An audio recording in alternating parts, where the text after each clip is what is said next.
Hey, thank you for joining me once again. I am going to go over my own comic books that I've been doing. Um, for those of you that follow my channel, you all know, most likely, at least those of you that have been following for a while, I've been doing a fan comic for several years. And I know sometimes the term fan comic, fan fiction, just immediately brings up like the worst types of things. But, it's just something I've been doing for a long time. I started doing a Masters of the Universe fan comic. And where that came from is years ago. I'm going to say when I was in my early 30s, my brother John, who's been on the channel, and he also has his own channel. Please go follow him, Norton Man Reviews. But he bought me the DVD set of, I think, the first half of season one of the original 1980s Masters of the Universe He-Man cartoon. I used to watch all of that stuff as a kid, and I loved it, but it had been years and years and years since I had seen them, and my brother got me the DVDs, and I started watching them, and I was just like, oh man, it's such a nostalgia trip. The sounds, the voices, the animation, it was all so fun to get to revisit it. But it was also very obvious how made for children it was. It was really kind of silly how, I want to say childish, implying something negative, but it's a cartoon in the 80s made for essentially boys in, the very young 8 to 15-year-old range, I'm guessing, something like that. So it's exactly what it was designed to be, and it's not trying to be anything else.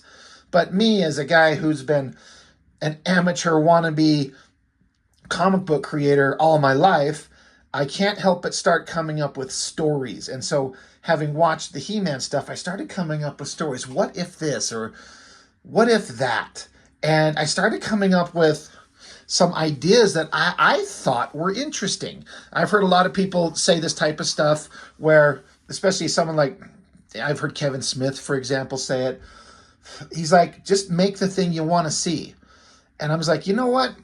I'm going to do it. I'm going to just start drawing my own damn fan fiction comic just because I want to see it. And so that became the first 24 pages, which is the first 1/3 of book one here.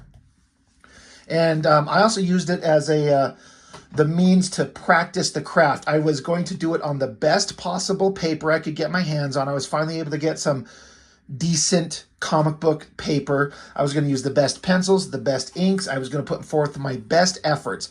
I'm like, it's a fan comic. I can't ever do anything with it, but I'm considering it a training ground. Let's practice. Let's draw.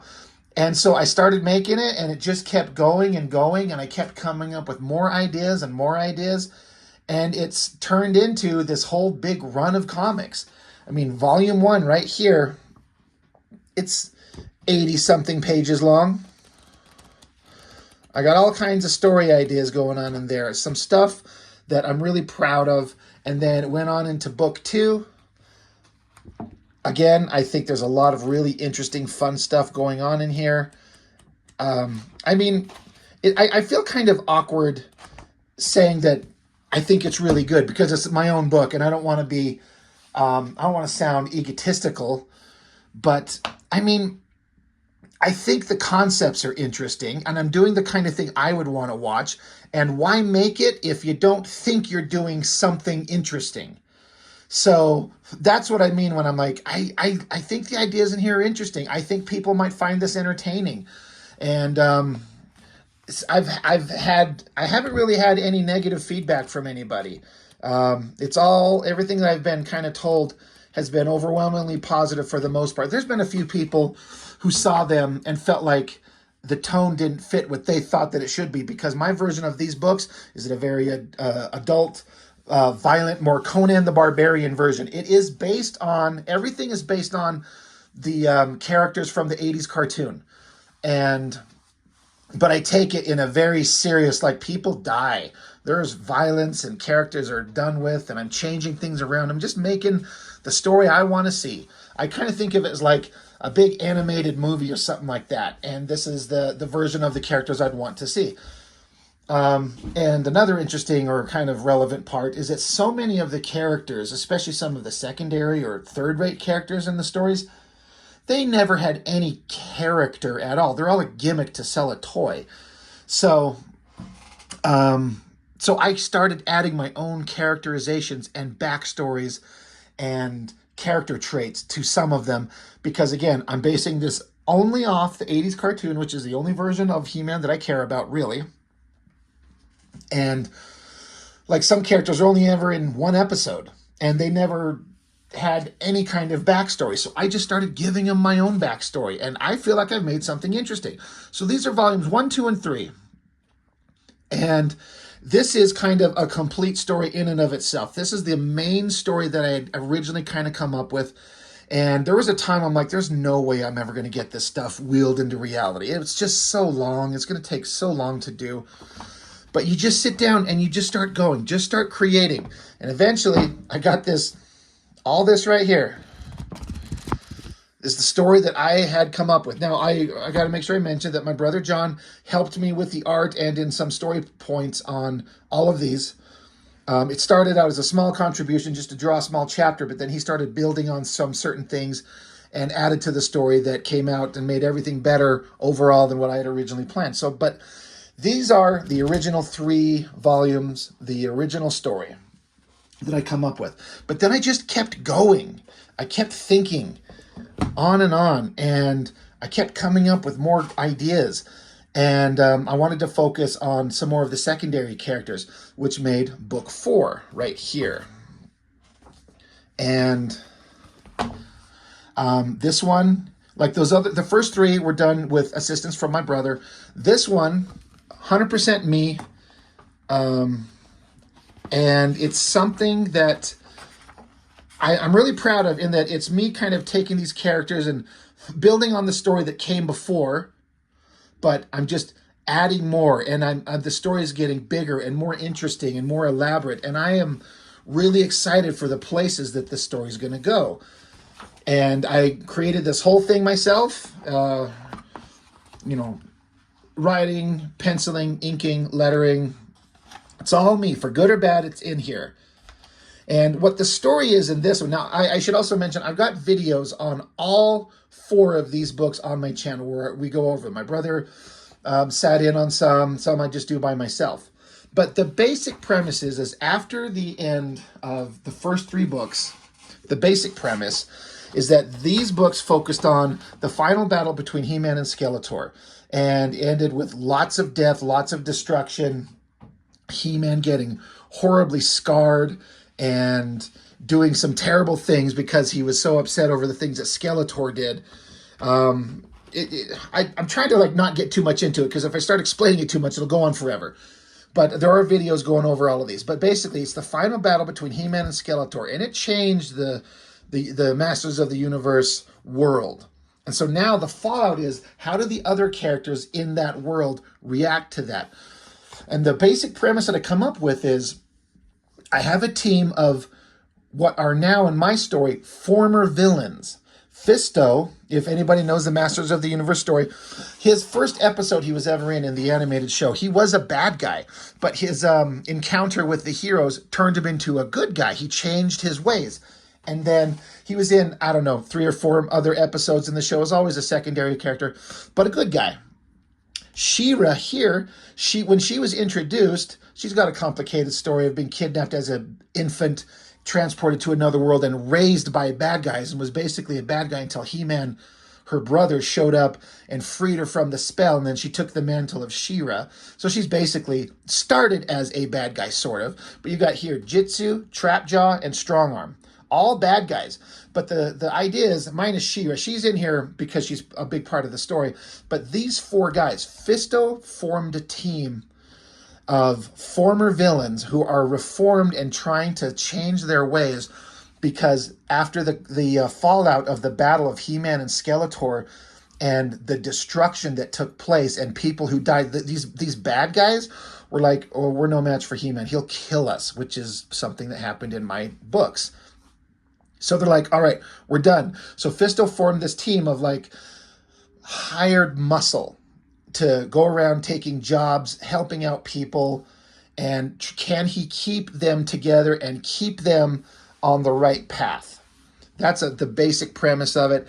And it gets into all of that type of stuff here. There's mysteries that show up, like who's this strange lady running through the rain at night with no clothes on? She's got no memory of who she is. She runs to the door of some lady in this village, and then they become friends. Who is she? Who is the lady in the village? Lots of story points that go on here. But again, I was saying, the basic premise is all these bad guys or former villains have formed under the leadership of Fisto, are a team of hired muscle, and She-Ra has become very friendly with Fisto, and she's applauding him for this awesome thing that he's done, taking villains and trying to reform them. And it ends with the mystery of Strong Arm. We find out he's not a person, he's actually a robot. He turned into a violent psychopath, and we had to shut him down, knock his ass out, and that's when Trapjaw finds out he's not a man, he's actually a machine. Kind of a mystery. Anyway, I've spent way too long going on about all those books. If you've been following my channel, you may have already watched the videos on those, so you know the story. Getting into book 5, I think I'm going to split up my review of my just walk through this book into 2 parts, because it's a thick book. If you look at the comparison of books, this is book book 4 here. This is book 5. You can see book 5 is about almost twice as big as book 4. I took it as a little bit of a challenge. My brother John, I told him how many pages it was going to be and how much story I was going to put into it. And he was like, yeah, you're not going to get that done. You should shorten it up. You're taking on too much. And I was kind of like, you know what? Fuck you, buddy. I'm going to do it. And I did. So sharp-eyed people might recognize the basic composition of this cover as an homage to Marc Silvestri's Cyberforce. That was obviously intentional and fun to do. This back cover, I'm not going to mention what it's an homage to, but people who know, you know. This was originally going to be the cover to the book.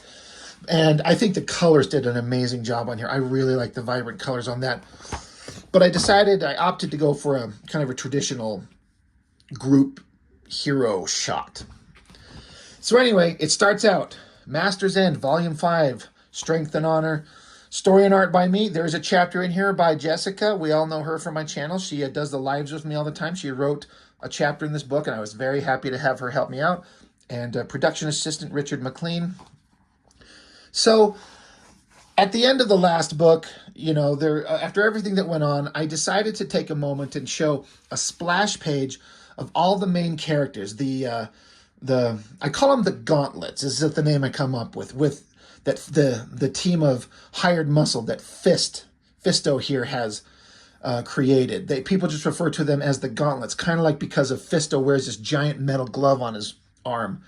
So it's just a name that kind of stuck. But a splash page of just stuff that they're doing. In this one, we're seeing that Fisto, in his own private time,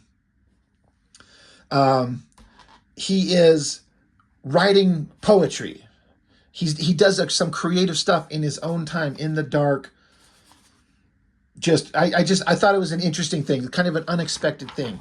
Over here, we cut to Trapjaw. Now, I wanted to do something that no one else had seen, or I'd never seen, but I have Trapjaw disassembling himself, taking his robotic arm off, disconnecting his jaw, taking his helmet off, to show it's kind of like when Darth Vader in Empire Strikes Back, you see him for just a brief second with his mask off, and you see a wounded human being underneath all that black armor. It's kind of the same thing, to see that he is a human being and have his jaw removed, so he's got this breathing apparatus on.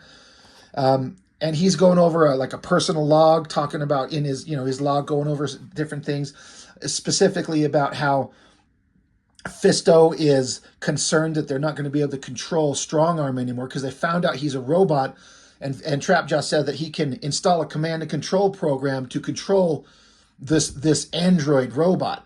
And Fist isn't sure that the control is going to work. And Trapjaw's like, Fisto worries too much. I got it under control. We cut to Strong Arm himself, just standing kind of silently, kind of in like a standby mode with some cables connected to the back of his brain. And you're not going to be able to read the text in the books here, but it's basically what I tried to do is show that Strong Arm's internal processor is trying to find access out to gain control back to his body.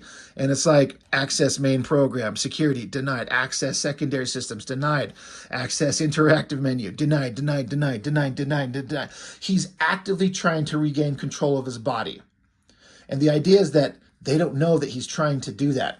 Or maybe they do. Will he gain control? I don't know. Cut back over here. This is Jitsu. And I was originally going to have some like credits in the black bars here, but I kind of, for dramatic flair for the stuff that's to come in the book, I decided just to make it a smaller panel, have him sitting at like a table in like a tavern. There's candles and he's got a drink and he's sitting there and he just says, I don't trust her. Who is her? Well, there's been some other stuff that went on in the previous books that would kind of lead you to have an idea of what we're talking about. But we cut back to this girl. Now in book 4, like I showed you, this had strange mystery woman running through the night in the rain, no clothes on, no memory, and she met up with this lady here. And then after some time, you find out that she just starts, she can't regain her memory. She doesn't know who she is. She doesn't know where she's from. So she's just kind of working at this bar, this tavern, where the Gauntlets frequent. This is her right here. She doesn't know who she is, but she's trying to make a living. So we're continuing that strange woman's story. She has nightmares constantly every night of skulls and snakes and monsters, and it just scares the shit out of her. Meanwhile, cuts over to later on, that same woman, her name is Eve. That's just the name that they've kind of given her. She's sitting here silently talking to Jitsu. And Jitsu is a guy who, again, he's part of the Gauntlets, but he never speaks. He's very silent. He's just like a warrior looking for a battle to fight. But he's just silent. So she's sitting there just kind of talking to him, kind of having like a little emotional moment of, I don't know who I am. I don't know what to do. It's been months and months and months, and I just don't know what's going on. And she says, I don't know what to do. I don't know where to turn. And Jitsu says a word for the first time she's ever heard him speak. And he says, Grayskull. She's like, what? What did you say? What? And he said, Grayskull. She says, that place is terrifying. It's so far away, but the sorceress, do you think she could help me? And so the girl's like, I mean, maybe that's a good idea. Maybe I should go to Grayskull. I have to tell my friend, the woman that kind of has taken her in. And Jitsu says, no, do not trust her. Grayskull, go. And he tells her to shh, be silent. Go quietly. And so the girl, for whatever reason, she decides to trust in Jitsu and sneaks away into the night and is gone. And then the woman who took her in, she's searching for her. She's like, where the hell is she? She took off again. She has this way of just vanishing, and I don't know where she's at. So she goes into this other part of this room, and there's this creepy looking organic device with this big crystal ball being held in its hand, and she accesses it almost magically. She says, and she's saying things about how I've been waiting for the right moment. Perhaps that was an error. It's time to be more aggressive, push things forward. So she's looking for Eve through this magical kind of viewing globe. I will seek you out. Where have you gone? And then we cut to later. There's Grayskull, and Eve is there, and she's standing in front of it. She's kind of yelling like, is anybody here? I was told you might be able to help me. A giant booming voice says, Wanderer of Eternia, beware. We see the sorceress appear. She says, I am Tila, sorceress of Grayskull. Basically, if you come here as an enemy, you will not be successful.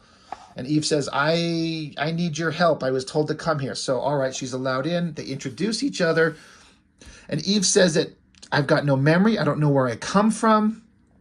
I need help. Can you help me? So Sorceress Tila reaches out with her magic to touch into her mind and notices there's nothing there. She can't get a sense of mind or spirit or energy or anything. She's like, you're a blank. I don't understand it. So Eve, she says, well, there's something else. There was this moment in the previous book where Eve was called she went on her own where she went running off into the night. She was kind of called. There was this voice calling her, and she ended up at Snake Mountain. Now, Snake Mountain had been abandoned for a long time after the final battle of He-Man and Skeletor, but she was called there. So she goes wandering through Snake Mountain and finds the skeletal remains of Evil Lyn, which we saw in book 1, what happened to her. And so Eve picks up this helmet and she's like, what is this? Suddenly there's a massive explosion and Snake Mountain explodes. The entire structure falls to the ground, but somehow Eve survived the explosion and the subsequent collapse. And she's standing there somehow amidst this area just fine. And it cuts back to her later. She brought back the helmet of Evil Lyn and she's looking on it. So then in book 5 here, Eve has brought this helmet. She says, well, I don't know, but I've found this. And she looked at it, and Sorceress Teela, she's like, that can't be what it looks like. I know what happened to Evil Lyn. That can't be it. So Sorceress Teela touches it, and we get a flash of the image of Evil Lyn, like cackling and laughing, and it scares the hell out of Teela. She's like, what the hell? What is this? Where did you get that? That is the real thing. That's the real genuine article. Where did you find that? And so Eve tries to explain to her where she found it and how she did. Sorceress Teela just doesn't understand. This doesn't make any sense. There's no way you could have that. There's no way you should have that. So as they're kind of talking back and forth, Eve's like, I don't know why I have this thing. I don't know what drew me to it. She's like, I've never even tried it on. So she goes to put on her head, and Sorceress Teela says, wait, no, don't. Boom. She puts it on, and suddenly Eve's demeanor changes. She says, I feel the energies around me, magic waiting for me, all for the taking. I sense who I am, who I could be. Eve says, I begin to remember. The veil begins to lift. Tell me, can the dead rise from the grave? And so Sorceress Teela uses a magical blast, knocks her unconscious, and Teela says, it's not possible. The void, someone went into the void and brought her back. Only the darkest magic could do this. But who would do this? And then it cuts back to a scene of the girl that found Eve and took her in and is still searching for her. And so the next chapter starts, the girl's looking for Eve, and then she's like, I can't find Eve. I can't locate her. So she's like, who's the last person to speak to Eve? She's asking. It's like almost like magic mirror on the wall. Tell me who the fuck spoke to that bitch Eve. And so it showed her Jitsu, and she's like, well, little man, I shall soon know what you know. So the next night, Jitsu's kind of walking through the forest. He hears a voice off to the side. There she is. And she says, I was hoping you could help me. I can't seem to find Eve. She's ran off again, and it's my understanding you were the last to talk to her. And Jitsu, as we saw previously, he told Eve to take off and not tell her. He said, I don't trust her. So Jitsu, he's wary. So the girl says, can you tell me exactly what you talked about when last you were together? And Jitsu just tries to brush by her and walk off. And she's like, excuse me, you dare to walk away from me? So she puts her hands on him and shoves him into a tree, breaking the tree, showing her strength. Where does this woman get that kind of power, that kind of strength? And she says, I warn you, small man, do not test me. So he throws up his hands ready to battle, but she's suddenly gone. She's not in front of him. Then she appears behind him out of nowhere. She says, I can see you want to do this the fun way. So he chops back, like with a martial arts move, kind of close to her. Not a very lethal move, but she catches his hand by the wrist and twists it all the way around, snapping the bones in his arm. And he screams, and she says, you will tell me what I want to know.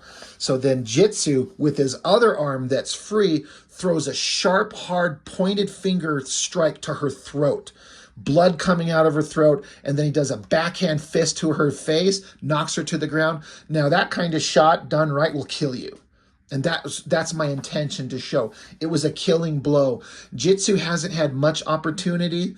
He had a little bit in the previous book 4 to show what a badass he actually can, because he's kind of a joke in the cartoon. He's like, looks like an Asian stereotype. And I'm trying to like interject some character and lethality to him. He's quiet, but he's a bad motherfucker. He doesn't have a big metal glove like Fisto. He doesn't have a robotic arm like Trapjaw. He's just got his bare fucking hands. And jab to the throat, knocks her down.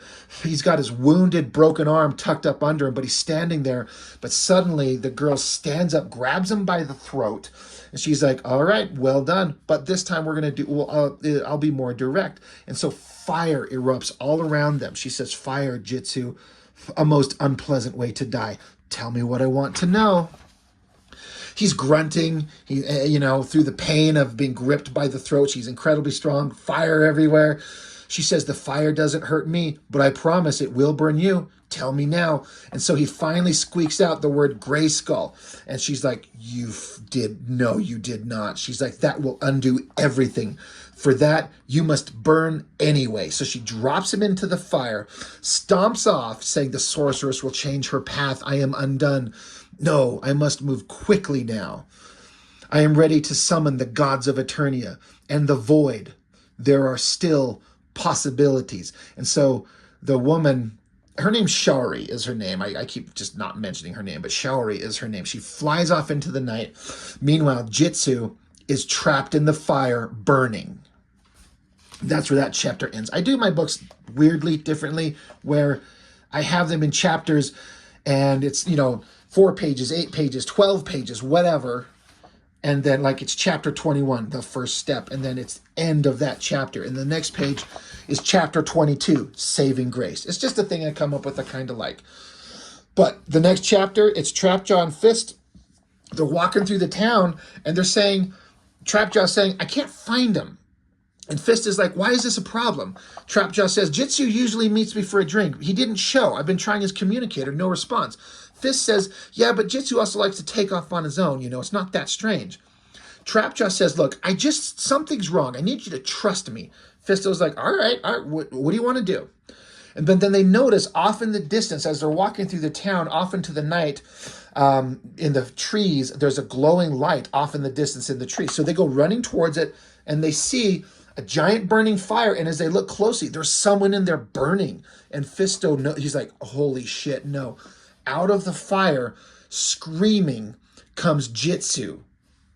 Lands on the ground right in front of him, and Fist is like, holy shit, Trapjaw. So Trapjaw transforms his arm and sprays like a thing to douse the fires.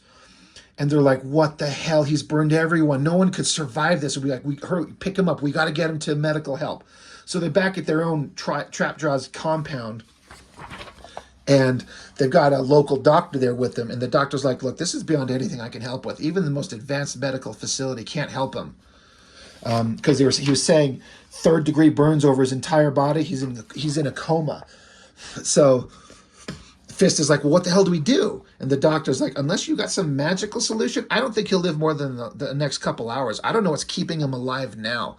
And Fist is just pissed as hell. He's like, I'm so angry. If I find out whoever did this, he's dead. I swear to God. And Trapjaw, being kind of a voice of reason, he's like, look, we got to focus on this first. You got any ideas?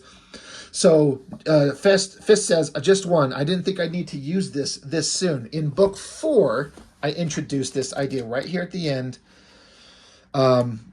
When She-Ra came to talk to all of them, her and Fist had a private conversation, and She-Ra gives him this crystal device. She says, look, the world's gone to hell. I don't trust my brother He-Man. I don't trust the sorceress Teela, but you guys are doing something really good. Here's a communicator. If you need my help, call me anytime and I will come as fast as I can.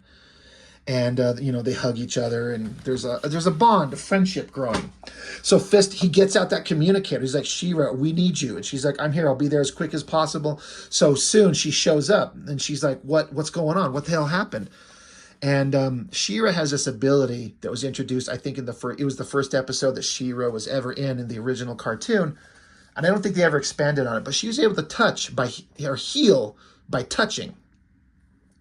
So she comes along and she sees Jitsu's burned ass body. So she puts her hands on him, and she's like trying to see if she can heal him. But she's like, this is more than my abilities have. She stabilizes him, but she's like, there's something more at work here. I can't do this. We got to go to the sorceress. We got to take him now. So she gets out her sword and calls to the sorceress Tila at Grayskull, says, we have an emergency. Will you please open a teleportation portal? She says, immediately, stand by. So Fist thanks She-Ra for, he's like, thank you for coming so quickly. She's like, absolutely. I'm glad to help. Trapjaw, however, he's like, are we really going to Grayskull? That place is enemy territory. Because even though they're doing good works and they're not villains anymore, Trapjaw, especially because of his history, he doesn't want to be near any of the heroes because they'll probably still look at him as a monstrous villain. He's like, I don't want to go there. And Fist says, look, we don't have a choice. You can stay if you want. So Fist picks up Jitsu's body. He's like, fine, I'm coming. So they walk through the teleportation portal, immediately there with the sorceress. And Sorceress Tila's like, what the hell happened? She's like, there's no time. I need you to take us to the healing waters. It's a concept that I introduced previously in the books. It's this magical pool, this room that can heal any injury. So they teleport there, and Tila tells Trapjaw, put Jitsu's body in the water. And Trapjaw's like, what, are we going to fucking drown him? And Fist says, God damn it, just do what they say. So Trapjaw lowers Jitsu's body into the water. He says, what the hell? This had better work. So meanwhile, while they stand there, the sorcerer says, this could take a long time. I don't know. It could be hours. I don't know. It's different for everybody. So, all right, well, we got some time to think. What are we going to do? Trapjaw's pissed off. He's like, all we know is we found him this way. Someone attacked him. So Tila's like, well, we'll get some answers. And then this is the first time Tila and Trapjaw have seen each other in a long time. So Tila says, it's been a long time, hasn't it, Trapjaw? He's like, good, that's exactly what I wanted. Like, Trapjaw wanted to be left alone. But he's like, that's what I wanted. But he says, you've gone through some changes yourself. She says, yeah, thanks to your former master. Yeah, I have. Because Skeletor killed Tila and Man-at-Arms, but then Tila was eventually resurrected as the sorceress. Trapjaw says, that time is long done for me, Tila. My past is not who I am now. So she says, so I've heard. Be sure it stays that way. I'm watching. Never doubt that. It was almost like a threat. So anyway, Tila walks off, and She-Ra goes with her. So meanwhile, Fist and Trapjaw are by themselves. So now they're like, well, look, while we're waiting, whoever attacked Jitsu is still back in the village, the place that they call home. Everyone could be in danger, he says. So Trapjaw says, I wonder if it's anything we could handle on our own anyway. Well, Fist says, well, we'll deal with it nonetheless, but we just got to make sure Jitsu's okay. Trapjaw says, well, I've got an option. Strongarm is still back there in that village, and I've got a remote control function. I can send him out on like robotic sentry duty to keep an eye on things. So Fist is like, okay, good, that's an option. So Trapjaw gets into his robotic arm, activates it. We go back to the village that we're at, and Strongarm is in a little chair with all these devices attached to him, and then all the technology activates, his program turns online, he stands up, and he's ready to go do sentry duty, because like I said, I've established that he's not a person, he's a machine, he's a robot. Meanwhile, Sorceress Tila and She-Ra are back with Eve, after Eve showed up to see Sorceress Tila, and she put on the helmet, and then Tila had to knock her out. Tila's explaining to She-Ra, she says, it's the only thing I can think of. This is Evil-Lyn reborn somehow. And She-Ra's like, that's not possible. Tila says, it shouldn't be, but here she is. Though it's not her exactly. It's more the essence brought back. And so She-Ra says, the darkest magic, I can feel it. And Tila says, so can I. And I can only think of one way to do this, the void. And She-Ra says, well, what is that? And Tila says, it's the spaces between life and death, the boundaries between. A magician can enter and force a soul back into our world, in theory. She says, I think that's what happened here. It's a very dangerous undertaking, but this girl is innocent. She has no idea who she is. So the idea is that somebody brought the soul of Evil-Lyn back from the land of the dead, but she's not quite the same. She's not evil. She's kind of like a blank. And so Tila shows She-Ra the helmet that Eve brought. And they're like, yeah, this is this helmet. This is This is what Evelyn had. This could have led her astray. This could have led her back down a dark path. Tila says the spirit of Evelyn is as strong as ever, and it wants that girl's body. We must protect her. If we don't, if spirit and body are rejoined, we could see the rebirth of one of the most evil beings of our time. And She-Ra's just like, this is all so wrong, so unnatural. Dead souls reborn. It's unbelievable. And She-Ra's been saying for a long time, since I think book 2, she's like, and she says it here again, she says, I know something horrible is coming. Could this be it, or is there more? She just senses something terrible is about to happen. But then she's like, well, we should probably go check on Fist. So we cut back to, the pacing of this might be strange. It works in my head, but I don't know, where it's with the girls talking, and we cut back to Trapjaw and Fisto are in mid-conversation. And this is kind of like a exposition dump, I guess. It's a little bit, it was my opportunity to give a little bit of a backstory to Trapjaw that I made up on my own. And so he's sitting here kind of like, he's pensive and he has to sit and wait, and Trapjaw doesn't do good if he has to sit and wait to solve a problem. He doesn't like to sit around and not have the ability to solve the problem right now.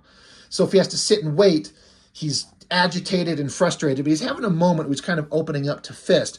And he's talking about how he's like, I've got good memories of my father. My father was like he was like law enforcement in a small town. My dad was a good man as far as I can remember, but I was a terrible son. I was willful, disobedient, never listened to him. I was stupid. I never made the right choices despite my dad making a good example. He says, I never knew my mom. Dad never spoke of her. I think there was some resentment. I don't know if she left us or died or what. And Trapjaw continues, anyway, it wasn't long before I took off on my own, met the wrong people. They fed my ego, made me think life was about taking what I wanted, ended up not caring who I hurt. He says, later I discovered I had a knack for mechanical things, which ironically, after my accident, I became half machine anyway. But by that point, I was already deep in the criminal underworld. And then he says, my dad would be ashamed of what I've become. I'll never know, though. I don't know what became of him. He says, I just made stupid choices all my life. No one to blame but myself. I did what I wanted, and it led me here. Sometimes it just feels like a nightmare, and I want to wake up, but I won't. So, I don't know. I had fun, and I had high hopes for this being an interesting character development moment of Trapjaw to understand why he was a bad guy. And it's important to me to explain why he's kind of become a good guy, which I've spent lots of chunks of time on book 4 and 5 here to go into how and why. Anyway, the girls are coming back to them, but you see Trapjaw and Fisto in the distance here, and Trapjaw saying, if you repeat any of that to anyone, I'll kill you. And Fist says, understood. Anyway, the girls walk up, and Tila hands Fisto her cloak. And Fist is like, well, what's that for? She says, oh, your buddy, when he comes out of the water, he's not wearing anything. And he's like, oh, God, right, yeah, all right, thanks. Anyway, and she says, careful, he'll be disoriented when he emerges. And then suddenly, boom, Fisto emerges out of the water, angry, screaming. We get a close-up, intense look on his face. And Fist kind of goes and throws the cloak around. He's like, dude, calm down. Hey, hold on. We're at Grayskull. Tila has healed you. It's okay. So Jitsu just had to, get his senses about him. But he's healed. He's not the burned husk that he was. He was on the verge of death. But he's healed. So Tila says, Jitsu, welcome. I apologize for asking you this so soon, but we need to know who attacked you. Something is going on. Can you remember anything? And he remembers everything. He says, it was Shaori. She approached me in the forest and demanded information from me. When I refused, she attacked me. She's some kind of monster, he says. I hit her with a blow that should have killed her. It did nothing. She is unnatural, strong, dangerous. I felt it long ago, but I could not understand it. But I do now. Now, that's the most Jitsu has ever said. But he understands it's the time to speak about what he knows. So Fist and Trapjaw look at each other like, her? Like, she owns that tavern that we go to every fucking night. He's like, if it's true, she's been observing us forever. And Trapjaw says, I'll send Strongarm to the tavern, see what happens, maybe flush her out. She-Ra says, well, it looks like we got a direction to focus on. And then Tila says, well, I feel like I should tell you guys, now that you're all together, I've brought in additional help due to the situation. And Fist says, oh, who? And then in the back, through a tunnel, He-Man emerges. He says, she's referring to me. And then the next page goes with, there's Strongarm back in the village, standing outside the doors of the tavern where that evil witch may be. Now, I got to say, this part right here, this is where I originally intended book 4. I wanted it to end here. This was the last page I had in mind. But I actually just ran out of space and come up with a way to end it in a place in book 4 that I think worked. But this was originally intended to be the end of book 4, and this was intended to start book 5. But it works. It's fine. You know, there's only so much you can do with the time available. So, chapter 23, In the Shadows. All these characters are standing here looking at He-Man. Now, He-Man, where he used to be the most honorable, heroic figure you could imagine, he went on a rampage after his battle with Skeletor, and he killed people in his rage to justify and avenge the deaths of Teela, the sorceress, and Man-at-Arms. And so everyone's a little bit weary of him except Teela, because, like I said, Teela was resurrected, so she's back, and Teela and He-Man are together. But everyone's a little nervous around him. No one's afraid of him, but now they're like, this guy has got so much power, he could kill us in a fraction of a second if he wanted. And He-Man and She-Ra, brother and sister, their relationship is extremely strained. He's like, Adora, pleasure to see you. She says, Adam. So anyway, He-Man goes up to Fist and kind of gives him like an embrace. He's like, Fist, it's good to see you, old friend. And Fist says, we are grateful for your help. We are in your debt. He-Man says, Grayskull is a haven for life, and we offer our help freely. And He-Man continues. He says, tales of your good deeds have traveled far and wide. I commend you all, Fist, Trapjaw, and you, Jitsu. Jitsu looks a little bit pensive in the background here, but Fist says, we are honored, He-Man. Anyway, Teela says, He-Man, She-Ra and I have something to show you, and the guys here got they got to kind of gather themselves together. So if you'll join us, we got to show you something. Meanwhile, Jitsu's in the back putting clothes on, and Fist says, hey, is there any updates from Strongarm? And Trapjaw's like, the signal keeps cutting out. The connection is really weak, which shouldn't be happening even at this distance. I designed it to work in even the most extreme situations. Something's interfering with the signal. I don't like that at all. We cut back to a scene, the Master's Ring Tavern. That's the name of the place. Strongarm here. His fist smashes the door. He's standing in here. I like this kind of, I kind of had this fun idea of this darkly illuminated figure here. We see in the distance the inside of the tavern. It's empty. Nothing's there.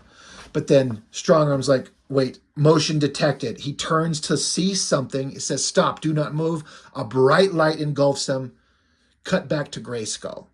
So anyway, Teela is introducing Eve to He-Man. And so kind of explaining the situation, like, this girl, she comes from nowhere, but she has no memories of who she is. But she's got some kind of connection to Evil Lyn. And He-Man's like, look, I don't know. We don't know what's going on. We don't have an answer. But we will find answers for you. He says, listen to me. You are with us, and I swear to you that we will get to the bottom of this with you. And she's like, I thank you. I believe you. I trust you. So He-Man, Teela, She-Ra, and Eve join Fist, Trapjaw, and Jitsu.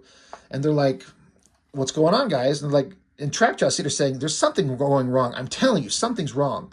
Fist's like, well, I believe you, but what do you think's going on?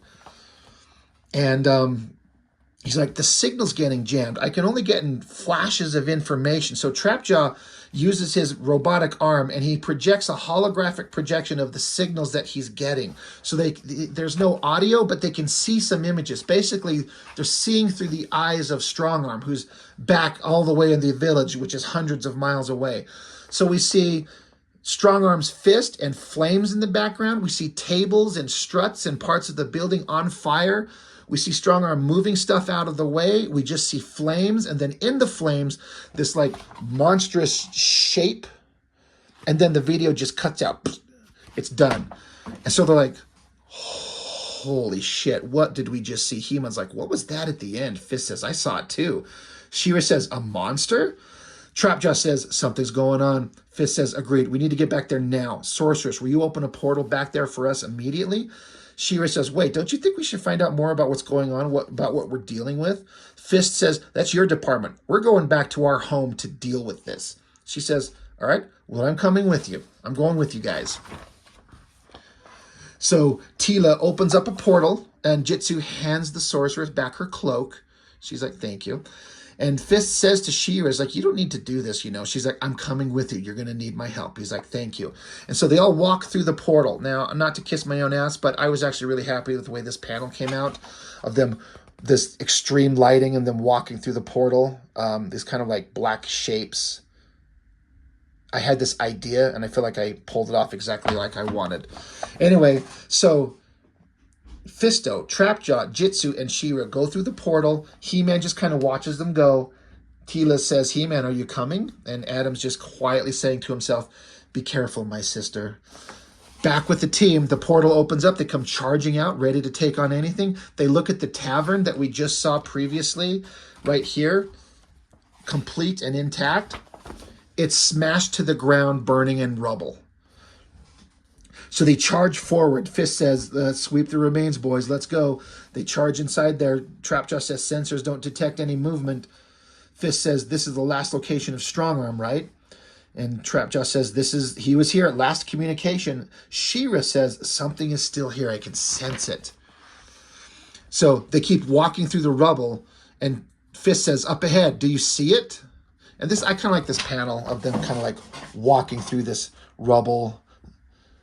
This shot of Trapjaw turning his robotic arm into a giant laser weapon. And there's Strongarm. He's just standing there. But his outer layers, he had like clothing and kind of a designy costume on. It's all burned away down to just his metallic structure. He's just standing there. So Fist is like, Trapjaw, is he? And so Trapjaw says, Strongarm, situation report. And Strongarm speaks up. He's like, status surveillance mode, awaiting hostile contact. So they're like, well, he seems fine, except his outer shell's been burned off. So they're like, Strongarm, report activity previous 60 minutes. And Strongarm, just like a machine, reports, received instructions to search these coordinates, encountered unknown hostile life form, visual identification not possible, hostile engaged, damage was minimal, this unit is operating 100% efficiency, but I was unable to affect it otherwise. Hostile life form vanished soon after. So Trapjaw's like, so, no bodies, no clues, we got nothing. Fist is like, well, what the hell do we do now? But then She-Ra, she says, I can still sense something. I can feel it. And then it ends on this page. She says, a presence. And then she says, oh God, I think I know who this is. And that's the end of that chapter. Now it's not even halfway through the book. I spent so much time bullshitting at the beginning about other stuff. I'm going to end this video here at this point, and I'm going to do part 2, continuing to kind of go through the book. And as always, I hope these books seem interesting to you. If you're interested in them, like I can't sell these books exactly, but if you want to, donate to the channel, I can get these books in your hands. Let's say about $20 a pop for a book. If you're interested, just hit me up on Instagram, hit me up on YouTube. We can work it out. I've got these in the hands of several people. I've got copies of them. But anyway, this will be the end of part 1 of, not quite the first half of this book, but we're going to end it right there just to break it up because we're going almost 49 minutes here. So that's all I'm going to do for this one, and see me again in part 2 to see how the rest of the story plays out in book 5 of Master's End, the fan comic made by me. So that's everything. See you next time.